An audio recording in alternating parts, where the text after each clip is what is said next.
Bhagavan was very kind. Once, Chinnaswami had a quarrel with TKS because he had gone and prostrated before a saintly lady. He said to him, "When Bhagavan is here, why did you go and prostrate before someone else?" Chinnaswami shouted it at him. TKS was upset and so did not have his food. Early the next morning, when he arrived, Bhagavan was making idlis in the kitchen and saw his disturbed face. He said, "Come on, sit down and eat some idlis." And TKS replied, "Bhagavan, I have to rush to school. I have classes." "Hey," Bhagavan said, "the cat is out of the bag. Today is Sunday. Which classes are you teaching? Come on, sit down." Bhagavan brought a leaf and put it there. "I have made some special sambar." Bhagavan sat next to him and piled up the idlis. TKS later said, "I have never eaten so many idlis in my life." In his earlier days at Ramanasramam, Bhagavan would dry his towel on a clothesline at the farther end of the hall. There was a sparrow's nest with 3 or 4 eggs there. One day, while Bhagavan was pulling out the towel, one egg fell down and cracked. Bhagavan was taken aback. He told the attendant, Look, see what I have done today." He took it up and, looking at it tenderly, exclaimed, "Oh, the poor mother will be so sorrow-stricken, perhaps even angry with me for causing the destruction of her expected little one. Can the cracked eggshell be pieced together again? Let us try." He then put a wet cloth around the egg and said, "I hope Arunachala will save me from this sin." He put it back, and every few hours he would come and change the wet cloth. After 7 days, he saw that the crack had healed and said, "Look, what a wonder! The crack has closed, and so the mother will be happy and will hatch her egg. Arunachala has freed me from the sin of causing the loss of a life." One fine morning, the egg hatched, and the little young one came out. With a gleeful face, Bhagavan took the chick in his hand, caressed it, put his lips to it, stroked it with his soft hands, and passed it on for all to admire. Once, TKS narrated to me a special dimension in Bhagavan's solicitude, saying, "Bhagavan's solicitude towards the wives of those serious seekers who chose to be with Bhagavan at Arunachala and serve him was extraordinary." He then referred to many incidents that took place in the lives of Marunganar's wife, Sub-Registrar Narayana Iyer's wife, and my mother, Nagalakshmi. In that light, he unfolded a page from his life's book. TKS had lost his wife, leaving him with a son. This plunged him deeply into spiritual striving, but his elder relatives pressured him to marry again. TKS stoutly refused. One day, unable to deal with their continued pressure, he went to Bhagavan's presence. Bhagavan was up on the hill. Looking at him, Bhagavan said, "Allow life to take its own course. Do not resist. All will be well at the end." When one is directly under the sun, can darkness ever creep in? TKS agreed to marry again. His second wife bore him 2 children. Bhagavan was extraordinarily kind to TKS's second wife, paying special attention to her whenever she happened to be in his presence. TKS told me that many of the scholar devotees and affluent devotees ignored him. He reasoned it out by saying, perhaps their dislike was due to my being very poor and not possessing any academic qualifications. They used to openly insult me, saying, after all, you are only a school teacher. When I became morose and sad on hearing this, TKS patted me on my back and said, Bhagavan always treated me with extraordinary love, affection, and care. Can there be a more fulfilling treatment meted out to me than Bhagavan's solicitude? In 1933, at the age of 36, TKS still felt incomplete.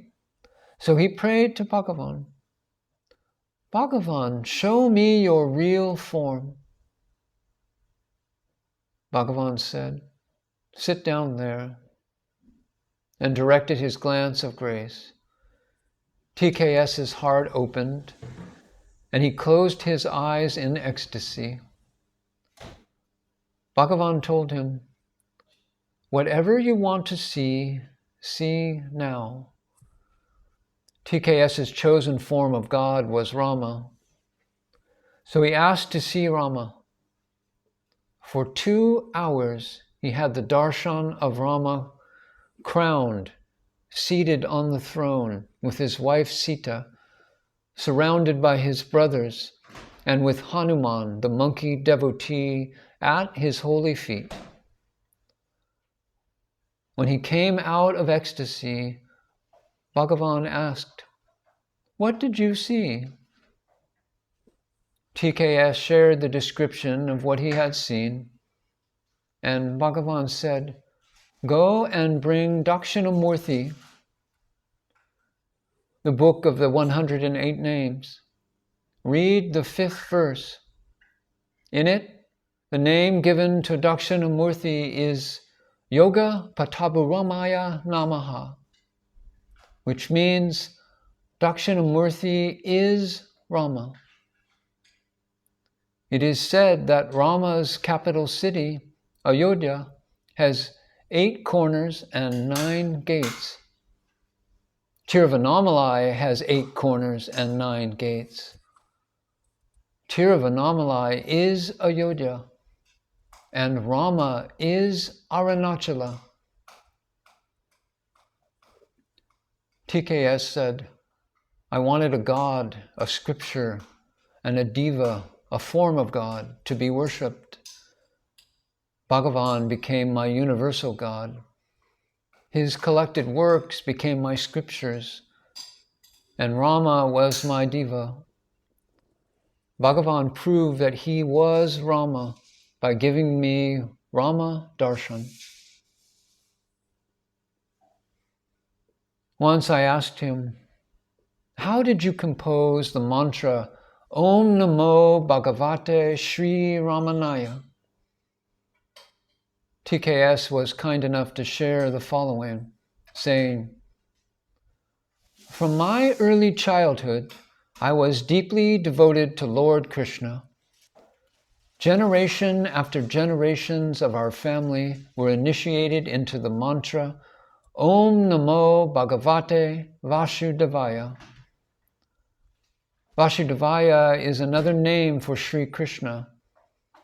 Hence, I read with great interest and delight the Bhagavad Gita and Srimad Bhagavatam. I longed to have the vision of Sri Krishna. One day, a line from the Bhagavad Gita where Lord Krishna declares, Yani tu atmaiva me matam, meaning the Yani is my own self, went deep into my heart. I thought, well, I have at hand Bhagavan Ramana, who is himself Vasudeva. Why should I worship and long to have the vision of Sri Krishna separately? Thus I contemplated. I want one single mantra, a single God, and a single scripture, so that there is no conflict of loyalties. Suddenly, it dawned within my heart, Om Namo Bhagavate Sri Ramanaya. My heart continued resounding with it without a gap. I ran to Bhagavan and told him of the advent of the sacred mantra. He bestowed the mantra with his full approval. And later, I counted the syllables in the new mantra. It was 12. The Vasudeva mantra too contained 12 syllables. I was delighted. Coming to know of Bhagavan's full approval of the mantra, the ashram management accepted it so fully that they even altered the original ashram crest so that beneath the symbol of Om, the words Sri Ramanasramam was replaced with Namo Bhagavate Sri Ramanaya. Before coming and settling down permanently at the ashram, I had worked in 2 different firms. I had divided my first month's salary from each firm into 2 and sent it to my 2 upagurus, my mother and my teacher, TKS. Those were the last days of my revered teacher. He was very seriously ill and bedridden in a house opposite the ashram. I was visiting him every day.